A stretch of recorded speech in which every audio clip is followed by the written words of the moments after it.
Son apparence a profondément changé depuis ses premiers jours en tant que Premier ministre en 2017. À l'époque, Édouard Philippe arborait une légère barbe de 3 jours noire parsemée de quelques poils blancs, à l'image de sa chevelure.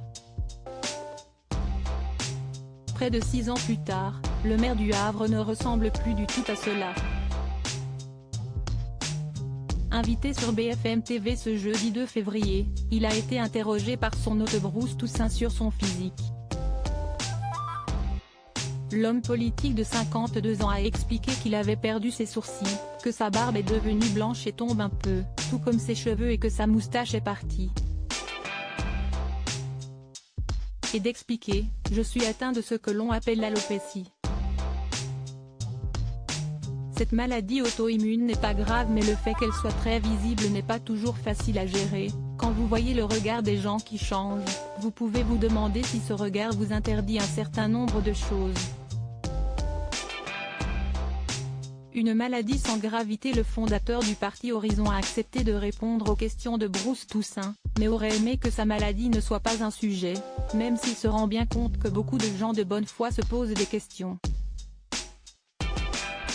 Alors, il l'a répété, l'alopécie se caractérise par une perte de la pilosité et ça n'est ni douloureux, ni dangereux, ni contagieux, ni grave. Quant à ceux qui utiliseraient sa maladie dans le jeu politique, Édouard Philippe a prévenu avec un sourire, ils se lasseront, je suis plus endurant qu'eux.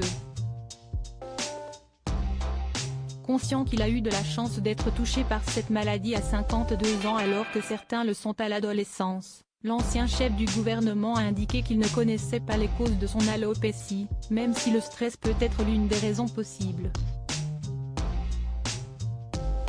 S'il ne rejette pas l'idée d'être stressé, notamment en raison de ses responsabilités passées, Édouard Philippe a précisé que cela aurait tout aussi bien pu arriver s'il était resté maire du Havre au lieu d'investir Matignon.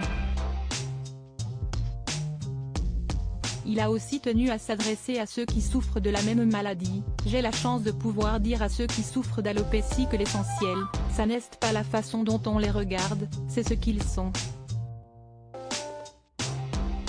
Article écrit en collaboration avec 6 médias. Crédit photo, capture d'écran BFM Télévision.